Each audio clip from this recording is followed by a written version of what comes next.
Ce matin, ben, j'étais à mon cabinet. Pardon, excusez-moi, j'ai pas entendu. J'étais à mon cabinet ce matin. Ok, hier, vous étiez où?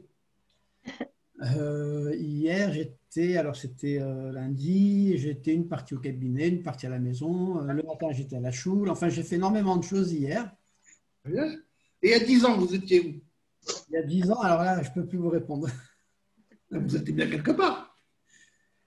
Quelque part, oui, mais il y a 10 ans. Il y a 20 ans, vous étiez où? Ouh là là, Voilà. c'est de pire en pire, là. Et il y a 30 ans, vous étiez où? Il y a 30 ans, écoutez, il y a 30 ans, j'étais à Villeurbanne, hein, ou à Lyon. J'habitais Lyon 3e. Ok. Et il y a 50 ans, vous étiez où? Il y a 50 ans, j'avais 15 ans, j'habitais à Rieux, Rieux-la-Pape, c'est une petite banlieue de Lyon. Et il y a 65 ans, vous étiez où? Il y a 65 ans, j'étais peut-être encore dans le ventre de ma mère. Ce qui veut dire que. Allez, arrête. Ouais, j'ai Bruno, la dose, ils ont fait des. Vas-y, bon, encore ça, je démarre. Ce qui veut dire Mais non, c'est pour ça, pour la fête. Coupez un micro. Allô, Ce qui veut dire que demain. Micro, s'il vous plaît, mesdames. C'est nous qui le faisons? Oui. Ce qui veut dire que demain, vous serez ailleurs. Bezrat Hachem, si je me réveille demain matin. Arrête avec ta téléphone, je vais le jeter. Hein. Arrête, hein. Coupez un micro. Tu arrêtes avec ce bordel là. Hein. Ce qui veut dire que demain, vous serez forcément ailleurs. Absolument. Même si vous dites. Moi, genre, que je me suis connecté. Qui? Là, le Zoom. Coupez le micro. Ça fait trop de bruit. Voilà. Ce qui veut dire que demain, vous serez forcément ailleurs, quoi qu'il se passe. Absolument. Que vous soyez ici ou dans un autre monde, peu importe, vous serez ailleurs. Ouais. Donc aujourd'hui, c'était qu'une préparation à demain. Exact. Peu importe que demain on soit vivant ou mort, c'est pas ça le problème. Mais bon, on souhaite une longue vie à tout le monde, mais là n'est pas la question. Quel que soit où on sera. Pizza à midi, pâte le soir. S'il vous plaît. Je coupe les micros, hein. Ouais. Peu importe, demain vous serez forcément plus loin. Forcément. Même si vous ne voulez pas, vous serez forcément plus loin. Ce monde tourne, il ne fait qu'avancer. Absolument. Donc vous serez forcément plus loin. Donc il est normal que je vous ai demandé d'étudier un texte avant. Parce que si j'avais fait un cours sans texte, que j'aurais dû vous ouvrir un texte, vous ne pouvez pas aller plus loin, vous pouvez aller qu'en arrière. Il y a deux mouvements dans ce monde. Le mouvement de l'incarnation, c'est le seul mouvement où on descend. À partir du moment où on descend, on ne fait que remonter. Donc si vous voulez aller de l'avant, il est intéressant que, avant d'aller à un cours, que vous connaissiez de quoi on parle. Si vous voulez aller à un cours et qu'on vous ouvre un livre, ça s'appelle une école.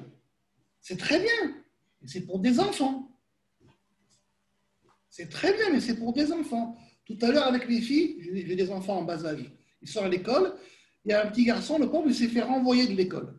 Parce qu'il était trop turbulent, c'est vrai, et ils l'ont renvoyé pour une semaine. Et j'ai dit, moi, c'est inacceptable. J'ai dit, vous prenez tout ce que j'ai écrit et vous l'inversez. Parce que quand on fait de l'éducation par rapport à des enfants, c'est de la manière inverse de ce que je fais. Tout ce que j'ai écrit, vous le retournez. Quand on éduque des enfants, on les prend par la main et s'ils sont turbulents, eh bien, ils sont turbulents, on fait avec. On ne les renvoie pas à la maison. Mais quand on s'adresse à des adultes, ça ne fonctionne pas comme ça. Ça ne fonctionne pas comme ça. Il y a une voie d'éducation quand on prend quelqu'un à la naissance et qu'on l'amène quelque part.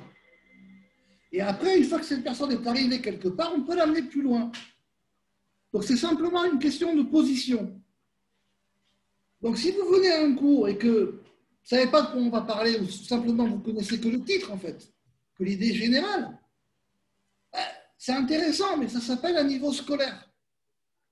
Ça ne va pas vous mener grand-chose. Et vous serez toujours là, dans 20 ans après, à écouter les mêmes cours. Il ne faut pas avancer. Je suis d'accord avec vous, c'est vrai. Si vous voulez avancer, il faut faire autrement. Vous êtes obligé de connaître ce de quoi on va parler. Alors, ce n'est pas absolument pas une interrogation écrite ou voilà, je ne suis pas en train de vous faire une interrogation. Je vous dis juste, d'ailleurs ces textes-là, je vous les ai envoyés en français, même pas en hébreu. Simplement avoir une idée générale. Une fois que vous avez eu l'idée, le concept général, parce que quand on envoie un texte qui est déjà traduit, ce n'est pas pour faire un détail sur un mot. Hein. Il ne faut pas se tromper, hein. Ce n'est pas le même public. Hein.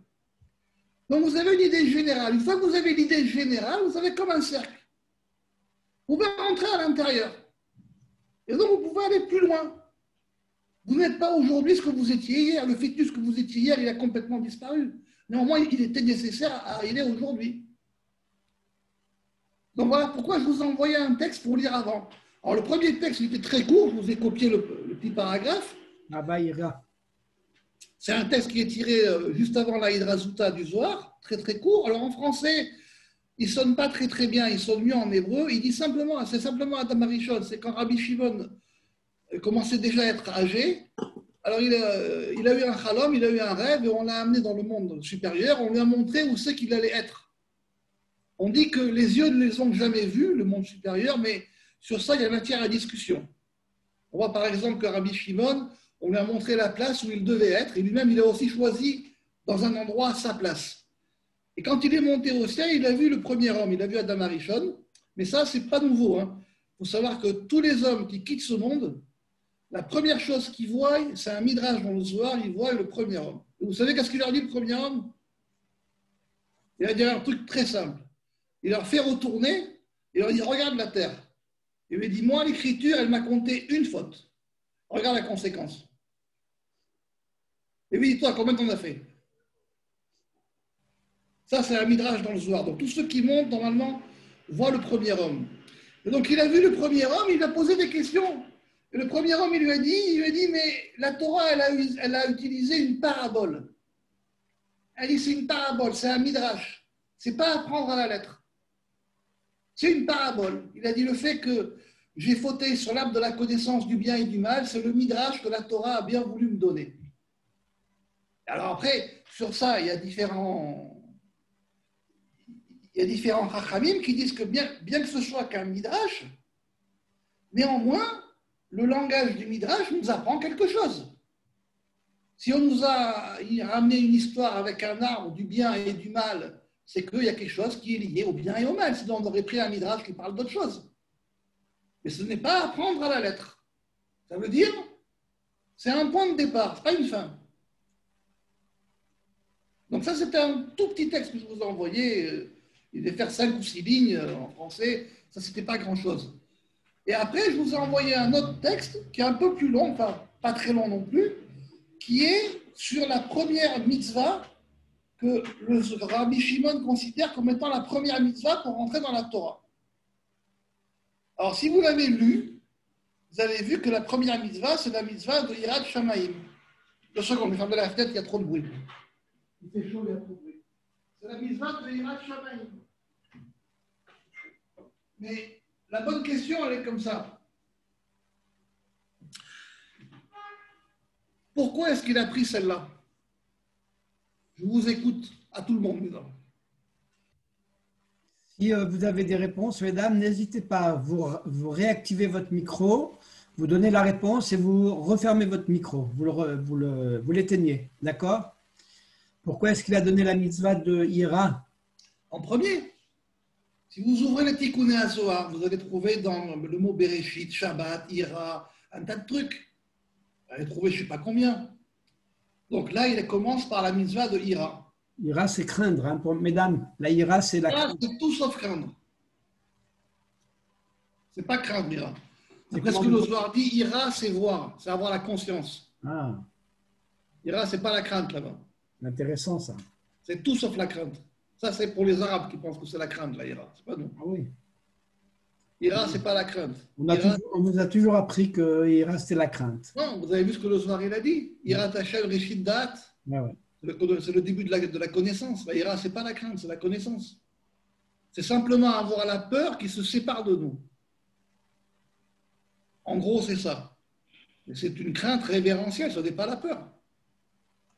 La ira dans le sens du coup de bâton, vous l'avez vu dans le Zohar, Ça s'appelle que celui qui fait pour ne pas être malade, celui qui fait pour avoir ben Olam Haba, ça s'appelle qu'il n'a rien fait. C'est pas moi qui l'ai dit, c'est le Zohar.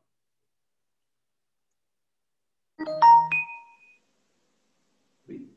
Donc, si quelqu'un fait par crainte même de l'enfer, par crainte de la punition, à cause de la maladie, qui ne veut pas être malade, ou bien parce qu'il veut, le Zohar ramène aussi pour ses enfants, une bonne santé, ou bien parce qu'il veut avoir une bonne parnassa. Tout ça, le Zohar dit, ça s'appelle que vous n'avez rien fait. Rien. Vous avez tout fait. Hein? Vous avez mangé kasher, vous allez à la tfila tous les jours, vous avez mis les tfilines. Pour les femmes, vous avez fait tout ce qu'il fallait pour les fêtes, ceci, cela, vous avez fait des télim, mais vous l'avez fait uniquement dans le but qu'aucun mal ne vous arrive. En gros. Ou dans ce monde-ci ou dans l'autre. Zohar est clair, ça s'appelle que rien n'a été fait. Rien. Pourquoi? Parce qu'il dit, vous ne l'avez pas fait pour moi. Vous ne l'avez pas fait pour être attaché à moi. Et le Zohar, ça, il en fait une porte pour rentrer dans la Torah. Il va prendre dans le livre de Bereshit 13 mitzvot, qu'il va sélectionner, mais la première qu'il va prendre, c'est Ira. C'est la vision, ça vient du mot yaré et voir. On pourrait traduire aussi vision dans le sens de conscience, puisqu'il a marqué, dans le Zohar, il a marqué que c'est une forme de connaissance, une déa, une chorma. On peut le traduire comme on veut. Mais en aucun cas, c'est une crainte. C'est pas ça la crainte. La seule crainte que l'on peut avoir, c'est le fait qu'il se détache de nous, ou que nous, on soit détachés de lui. Donc déjà, celui qui fait pour autre chose, ça ne marche pas. Ça, c'est première chose. Alors moi, je vous pose une question. Ça, vous l'aviez déjà entendu ou jamais? Non, non, non. Pour moi, c'est un ridouche, ça. C'est très joli. Ça me plaît beaucoup. Oh oui, j'avais C'est entendu. marqué dans le Zohar en toutes lettres en français. Vous pouvez le relire si vous voulez. C'est extraordinaire. J'apprécie énormément. C'est très profond, en fait. Ça Je ne l'avais compte pas. entendu, moi, Daniel, dans mes cours Oui, en Israël. thérapie lumière. Ouais. Ah ouais. Ouais. Ah ouais. Très joli. Hein. Ça ne compte pas. Ça s'appelle qu'on a fait par crainte, par peur, en gros. Par peur ou bien parce qu'on veut autre chose, mais c'est lié à la peur, tout ça, finalement. C'est-à-dire qu'on fait, en fait, on met sa personne en premier. Sa personne, ou même les enfants. Hein. On peut faire, par exemple, pour pas qu'il arrive un problème aux enfants, ceci ou cela. C'est ce que je vous avais écrit dans le groupe. J'ai dit, moi, je prie pour que les gens, pour que tout vous arrive. Les gens viennent me voir prier pour moi pour que rien ne m'arrive. Je dis, non, je veux que tout vous arrive. Comme ça, vous allez rentrer dans votre vie, vous allez voir ce que ça veut dire vivre. Si rien ne vous arrive, vous aurez une vie plate, vous allez vous ennuyer. Il n'y aura rien. Il n'y aura rien. Ce qui fait ce qu'on est aujourd'hui, c'est parce qu'il nous arrive un tas de choses. Si rien ne nous arrive, on ne sera rien aujourd'hui. Rien. Ce que les Chachamim ont rédigé, qui ne nous arrive pas de mal, ça vient après. Ça vient après. Une fois qu'on a accepté notre route, alors on va quand même prier pour que le moindre mal nous arrive. C'est tout à fait normal. Mais on ne peut pas prier pour ne pas rentrer dans la route. Ça ne marche pas. Ça ne marche pas. Alors, si vous regardez dans les paroles du roi Salomon, dans Qoéleth, à la fin de Qoéleth au 12e chapitre, sauf d'avar à Kol Nishma, il y a marqué, à la fin d'une chose, tout se fait entendre, ce qui veut dire que la fin ne justifie pas les moyens, mais elle les révèle. Retenez ça. La fin ne justifie pas les moyens, mais elle les révèle. À la fin, tout se fait entendre. La fin révèle le début. La Gemara, elle dira, pas vraiment sur ça, mais sur la même idée, elle dira, si tu veux comprendre comment un homme il a vécu, va voir comment il est mort. En fonction que tu verras comment il est mort, comment les gens lui ont témoigné du respect, tu verras comment il a vécu. C'est la même idée. Elle ne ramène pas ce pasuk dans Shabbat, mais c'est la même idée. Et après, il y a marqué Et Elokim ira. Donc, l'éternel, on va traduire en français, ira, tu craindras, mais même c'est pas la voix. Donc, on voit qu'ici, qu'à la fin de la vie, la mitzvah qui est ramenée, c'est quoi? C'est ira. C'est pas autre chose. Ve'et mitzvotai tishmor ki ze kol ha'adam. Et les mitzvot tu garderas car c'est tout l'homme. Mais à la fin, tout se fait entendre. Et qu'est-ce qu'il dit le roi Salomon? Et Elohim ira. L'Éternel tu craindras. On reprend la traduction française. Donc on voit qu'à la fin de la vie, la mitzvah qu'on demande, c'est quoi? C'est ira. Donc voilà d'où ça vient l'idée du Zohar. Que c'est ira par laquelle il faut commencer. Parce que c'est ira par laquelle le roi Salomon termine. L'homme qui avait le plus de chorma au monde, il a terminé en disant, à la fin de la vie, tout se fait entendre. À la fin d'une chose, tout se fait entendre. Et l'Éternel, tu auras la ira. Donc, on traduit la crainte qui se détache de nous et sa connaissance. Et après, et les mitzvot, tu garderas. Mais ça vient après. Ça vient après. Donc, la question de savoir d'où ça vient dans le Zohar, la ira, ben, ça vient de Shlomo HaMelech. Donc, ce n'est pas quelque chose qui sort comme ça de la tête de Rabbi Shimon. C'est une tradition orale qu'on devait avoir probablement depuis Moshe Rabbeinu. Si vous l'avez dans Kohelet et que vous l'avez à la fin, c'est quelque chose qui date depuis l'époque de Moïse. Donc, la fin d'une chose qu'on demande à quelqu'un, c'est la ira. C'est de savoir est-ce qu'il a fait une chose pour être attaché à lui ou bien est-ce qu'il a fait uniquement par peur ou par crainte. Et donc, qu'est-ce qui est arrivé? On va continuer un peu, 10 minutes. Et donc, vous allez me dire, quel rapport entre ça, moi c'est moi qui vais vous poser une question, quel rapport entre ça et la faute du premier homme que je vous ai envoyé? Quel rapport entre les deux? A priori, Adam Arishon n'avait pas de crainte.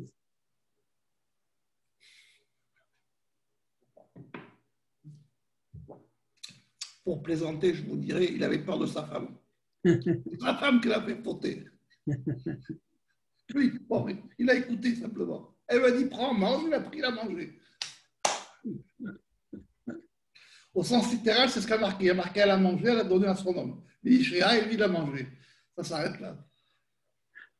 En réalité, non, il faut creuser un peu plus. L'histoire de la ira, c'est le fait que si vous faites attention, c'est je fais une chose pour obtenir une autre chose. Et Rabbi Shimon dit, malheur à moi si je révèle et malheur à moi si je ne révèle pas. Si je révèle cette chose, alors les Réchaïm, les gens qui ne sont pas convenables, on va dire, pourront servir à leur créateur d'une manière convenable. Si je ne le révèle pas, les compagnons ne pourront pas servir le créateur. Donc c'est quoi cette chose? C'est de faire une chose par rapport à une autre chose. Vous prenez tous les exemples qu'il y a dans le Zohar sur la ira, c'est une chose par rapport à une autre chose. Ça s'appelle la dualité. La faute d'Adam Arishon, puisque c'est l'arbre de la connaissance du bien et du mal, ça s'appelle la dualité. Il y a deux choses. Et l'arbre de vie, il est unique, c'est une seule chose. Donc la faute du premier homme, c'est qu'il est tombé dans la dualité. Très intéressant. Ça s'arrête là. C'est qu'un midrash, le reste, l'arbre. Oui. Il est tombé dans deux choses, le bien par rapport au mal, la dualité. Et la mitzvah de Hirat Shamaim, si vous faites attention, c'est de faire les choses par dualité. C'est ça que Rabbi Shimon dit, ça ne vaut rien. Et c'est ça que dit Shlomo HaMelech à la fin, il dit sauf d'avar à Kol Nishma, à la fin, tout va se faire entendre. Ve'et Elohim ira, Hachem, tu craindras, littéralement. Ça veut dire ne tombe pas dans la dualité. Le reste, c'est qu'une explication. Le reste, ce n'est qu'une explication. La faute du premier homme, c'est d'être tombé dans la dualité. Et maintenant, chaque homme qui naît dans ce monde, il retombe lui-même dans la dualité dès qu'il est né. La question est de savoir, est-ce qu'il va pouvoir sortir de la dualité, oui ou non?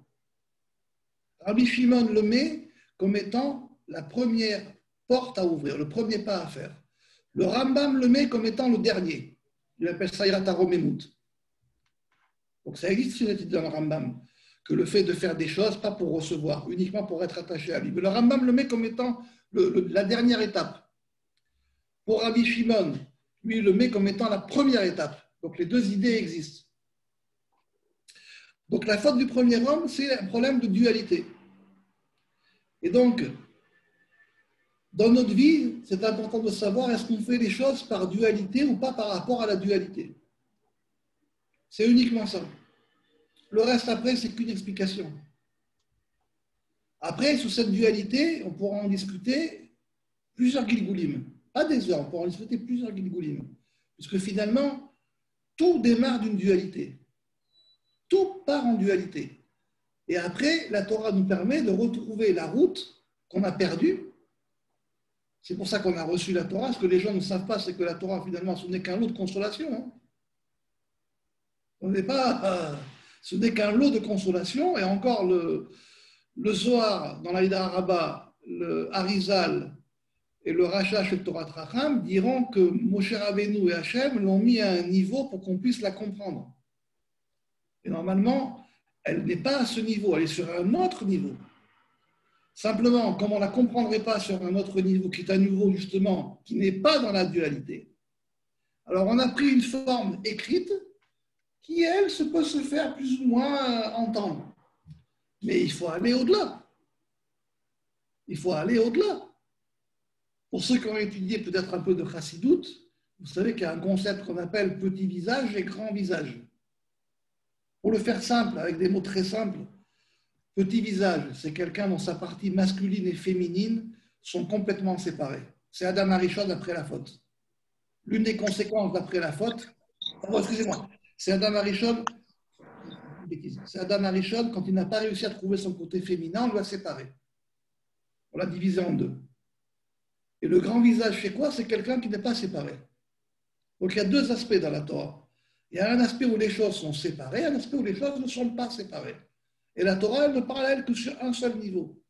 Puisque vous êtes des dames, je vous prends un exemple, c'est marqué Ki Ikar Ishisha, lorsque l'homme prendra une femme, ou Matsaba Ervad Davar, il va trouver en elle une parole déplacée. Il aurait pu dire, il va lui écrire un livre de séparation. Normalement, on ne parle pas comme ça. On ne dit pas quelqu'un il va se marier, ça va mal se passer, il va la divorcer. Ça n'aurait pas être logique. On aurait dû dire, il va se marier, ok, on lui fait une kitouba, on lui fait un truc, ils vont vivre ensemble, et ils s'attachent, ils seront heureux, ils auront des enfants jusqu'à 120 ans. Vous n'avez pas parlé à un type en lui disant, tu vas te marier, tu vas avoir des problèmes et tu vas divorcer. C'est simplement que la Torah, elle parle sur un aspect des choses. Et c'est à nous de transposer sur un autre aspect.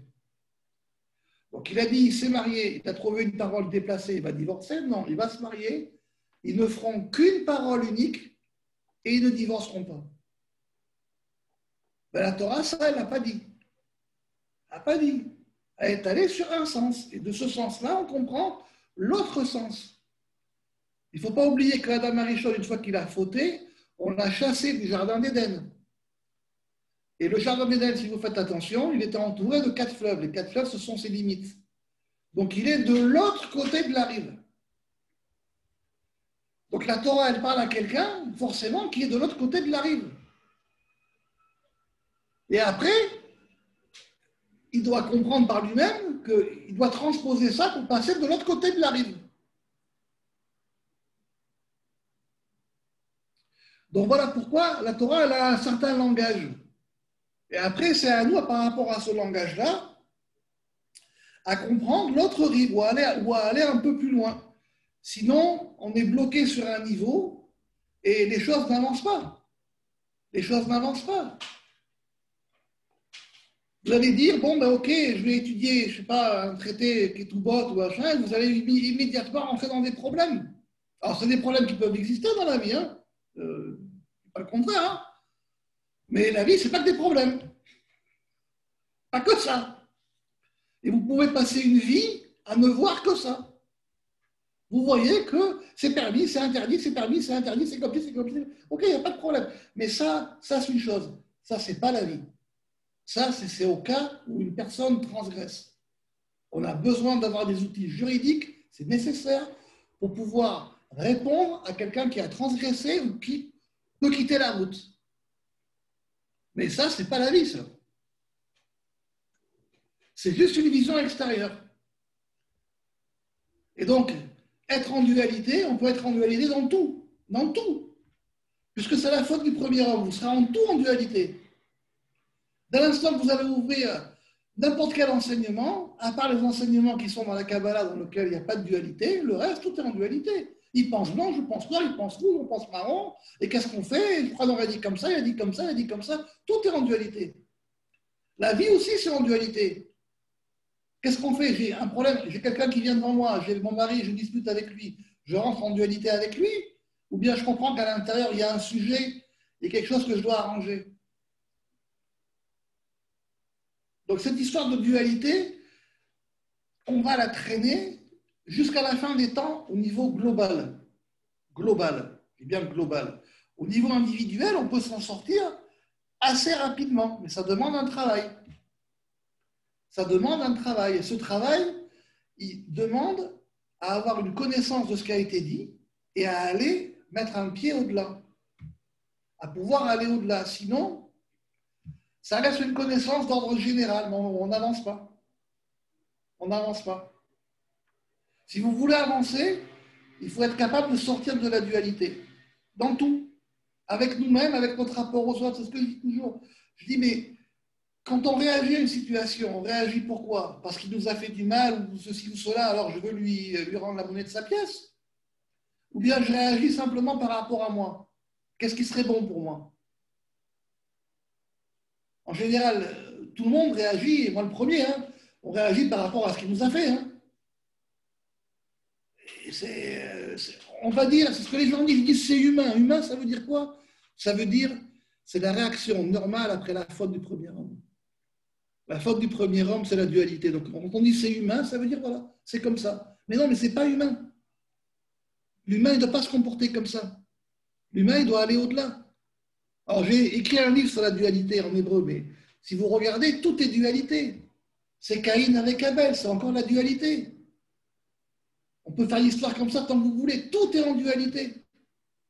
C'est les premières tables et les deuxièmes tables de la loi. Je fais un saut, hein, je saute dans l'histoire de 4000 ans quasiment. On va jusqu'aux premières, deuxième tables, c'est une dualité. Donc on voit que tout est dualité. On peut voir aussi Israël par rapport aux nations, c'est aussi une dualité. Donc on n'est plus un peuple de prêtres. On est simplement séparés parce que eux, c'est de la Touma. Je ne dis pas que c'est faux. Hein. Je ne dis pas que c'est faux. Je dis juste que c'est une manière de voir les choses. Pas dit que c'est faux. Il y a un aspect. Il y a d'autres aspects de voir les choses, dans lesquels on est le prêtre du monde. On est les prêtres du monde. Et le prêtre du monde, il ne peut pas être en dualité avec ses sujets. Ça n'a pas de sens. Ça n'a pas de sens. Alors après, quand Mashiach vient, en réalité, il vient pour arrêter la dualité. Il vient pour vivre dans l'unité. Et pour vivre dans l'unité, il faut être prêt. Si quelqu'un a peur de tout, que la seule chose qu'il fait, c'est prier pour que rien ne lui arrive, il n'est pas prêt pour Mashiach. Ce n'est pas la vie qui va l'apporter. Il amène une vie dans l'unité. Et on a le cycle de 6000 ans. Là, ce par quoi Adam Arishon est passé en 6 jours, nous on le repasse en 6000 ans.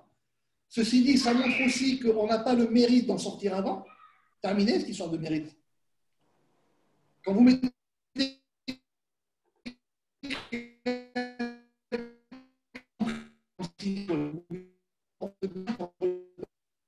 la remise de peine, elle n'est pas le 6e jour. Hein. La remise de peine, ça fonctionne si vous le sortez au bout de 2e jour, 3e jour, 4e jour, 5e jour. La notion de mérite,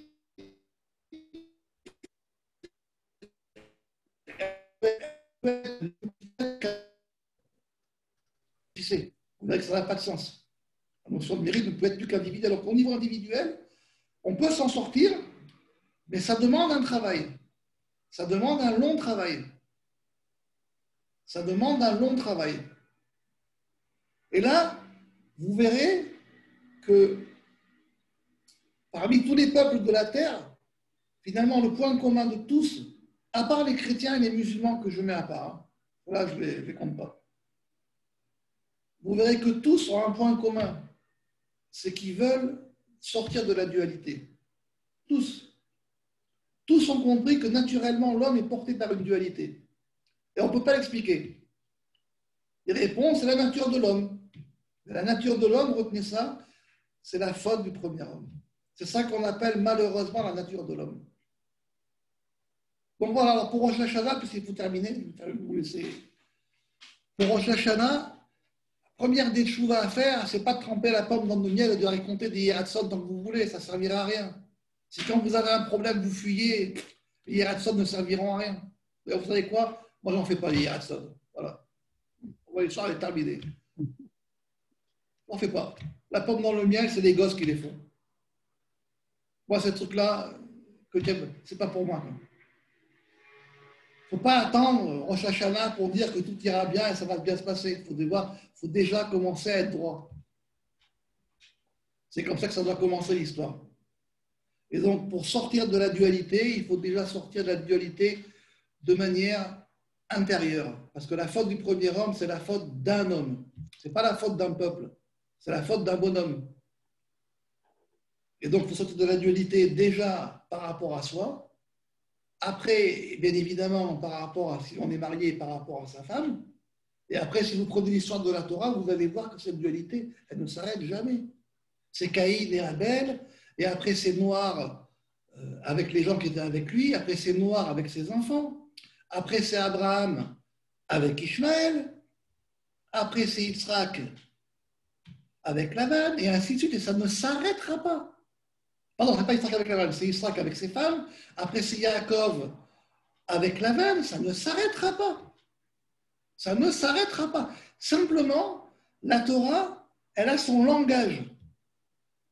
Je ne sais pas s'il y a des gens parmi vous qui font des mathématiques, et les mathématiques, elles ont un langage mathématique.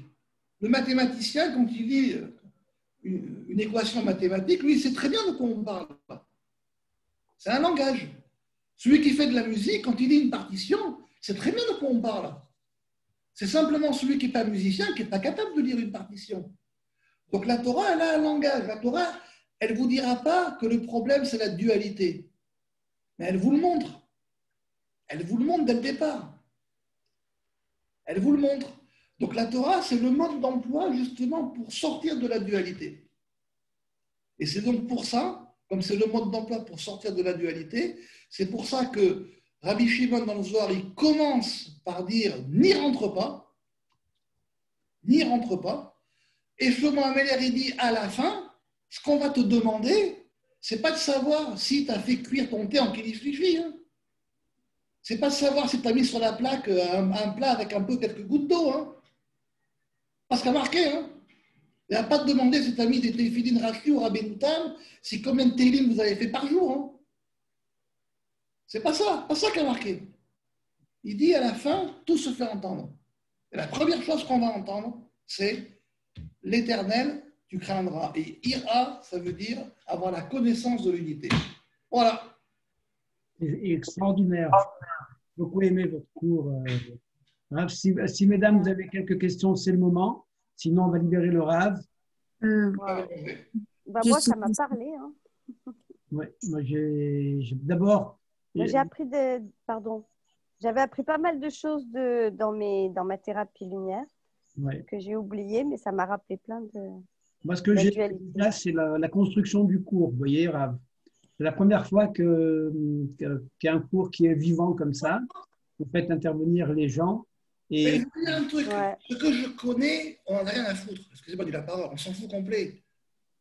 On s'en fout. L'important, c'est ce que vous allez retenir.